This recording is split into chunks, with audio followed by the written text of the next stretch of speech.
വിദേശ സർവകലാശാല എല്ലാം ഒരു തരത്തിലും അംഗീകരിക്കാൻ പറ്റാത്ത നിലപാടുകളാണെന്ന് പറയാൻ സാധിക്കില്ല. വിദേശ സർവകലാശാലക്ക് അതിൻ്റെതായ പരിമിതിയുണ്ട്, അതിൻ്റെതായ പ്രത്യേകതയുണ്ട്. നമ്മളിതിൽ കാണുന്നത് പോളിറ്റ് ബ്യൂറോ ഒന്നും വെറുതെ ആവശ്യമില്ലാണ്ട് നിങ്ങൾ പറഞ്ഞതുപോലെ പോളിറ്റ് ബ്യൂറോ വേറെന്തോ തീരുമാനം എടുക്കാൻ പോവാണ്, പാർട്ടി സംസ്ഥാന സെന്ററുകളെല്ലാം തീരുമാനിക്കുന്നു, വേറെന്തോ തീരുമാനിക്കുകയാണ്, അതിന്റെ അകത്ത് വലിയ ഒരു കുഴപ്പമില്ലാട്ടാ.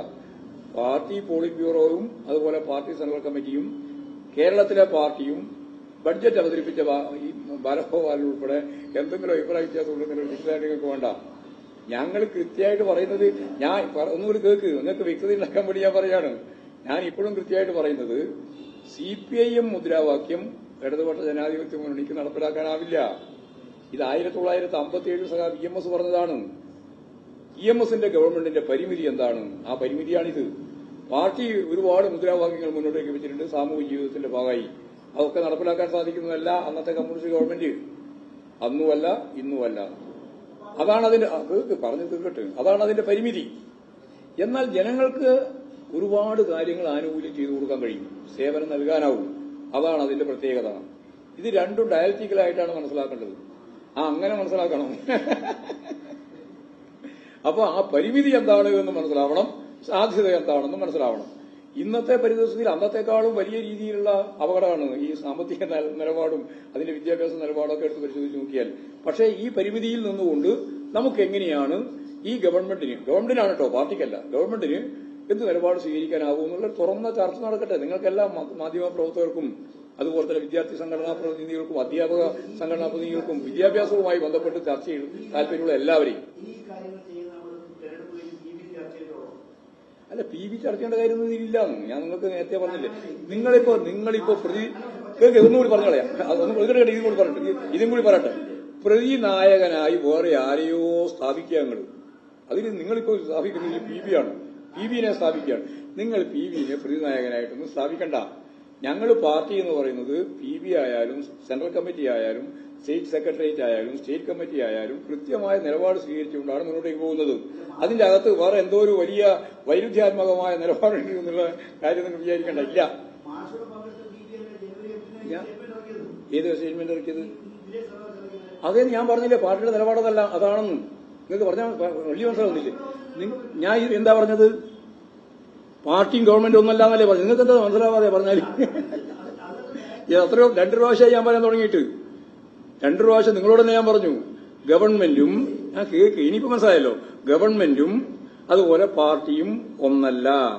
ഗവൺമെന്റിന് പാർട്ടി നിലപാടുകൾ മുഴുവൻ നടപ്പിലാക്കാനാവില്ല. അത് 57 തന്നെ സാധിച്ചിട്ടില്ല എന്ന് EMS പറഞ്ഞത് വെച്ചിട്ട് ഞാൻ പറഞ്ഞു അതാണ് പരിമിതി. അതുകൊണ്ട് PBയെ സംബന്ധിച്ച് കൂട്ടുപിടിക്കൊന്നും വേണ്ട. നിങ്ങൾക്ക് മനസ്സിലാവാത്തതുകൊണ്ട് ഈ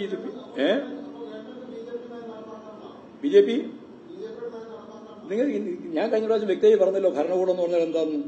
നിങ്ങൾ ഏത് പത്ര ഏതാ മാധ്യമം? നിങ്ങൾക്ക് മനസ്സിലായില്ല. ഒന്നും കൂടി നിങ്ങൾക്ക് വേണ്ടി പറയാം, കാരണം പറഞ്ഞില്ലെങ്കിൽ ഈ ചോദിച്ചുകൊണ്ടിരിക്കുമല്ലോ. അതായത് ഈ നയം നടപ്പിലാക്കുന്നത് കേരളത്തിലെ ഗവൺമെന്റാണ്.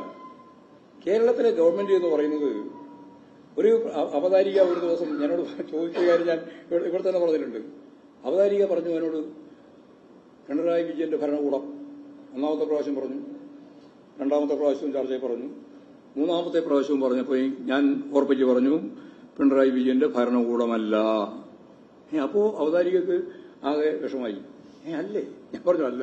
പിന്നെ ആരതാ ചോദിച്ചു. ഉടനെ ഞാൻ മറുപടി പറഞ്ഞു നരേന്ദ്രമോദിന്റെയാണെന്ന്. പറഞ്ഞ അർത്ഥം മനസ്സിലായോ നിങ്ങൾക്ക്? നരേന്ദ്രമോദിന്റെയാണെന്ന്.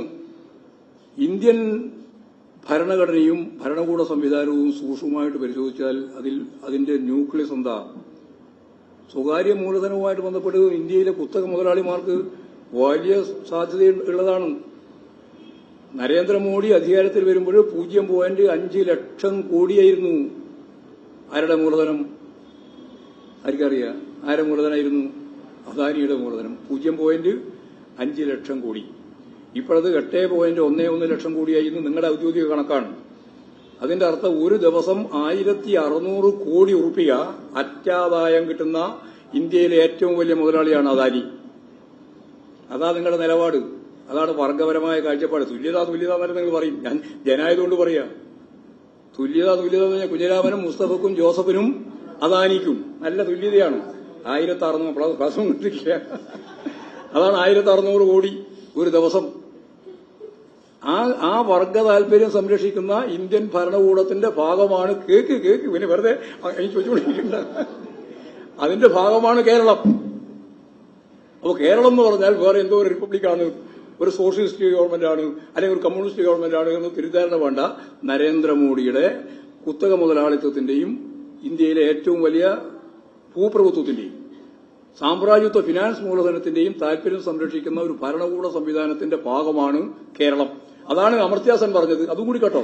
അതുകൊണ്ടാണ് അമർത്യാസൻ പറഞ്ഞത് ഇങ്ങനെയുള്ള ഒരു രാജ്യത്ത് എങ്ങനെ കേരള വികസന മാതൃക, കേരള മോഡൽ എന്ത് എന്ന് ലോകം പഠിക്കണമെന്ന് അമർത്യാസൻ പറഞ്ഞത് ഈ പ്രത്യേകത കൊണ്ടാണ്. അതുകൊണ്ട് തെറ്റിദ്ധാരണ വേണ്ട. ഈ ഗവൺമെന്റ് CPIMന്റെ ഭരണകൂട സംവിധാനത്തിന്റെ ഭാഗമാണ്, അല്ലെ പിണറായി വിജയന്റെ ഭരണകൂട സംവിധാനത്തിന്റെ ഭാഗമാണെന്ന് തെറ്റിദ്ധാരണ വേണ്ട. ഭരണകൂടത്തിലെ 4-1 മാത്രമാണ് ലെജിസ്ലേച്ചർ. അത് ഞാൻ ഇവിടെ തന്നെ പറഞ്ഞാണ്. Executive, judiciary, legislature, fourth estate. 3 പ്രാവശ്യം പറഞ്ഞു. നാലാമത്തത് നിങ്ങൾ നല്ല കുടിച്ചാണ് ഫോർത്ത് എസ്റ്റേറ്റ്. അതിന് മാറ്റം വരുന്നത് ലെജിസ്ലേച്ചറിൽ മാത്രമാണ്. ലെജിസ്ലേച്ചറിൽ മാറ്റം വന്നാൽ മൌലികമായ മാറ്റം ഉണ്ടാവില്ല എന്ന് ജനവും പഠിക്കുന്നതല്ലേ.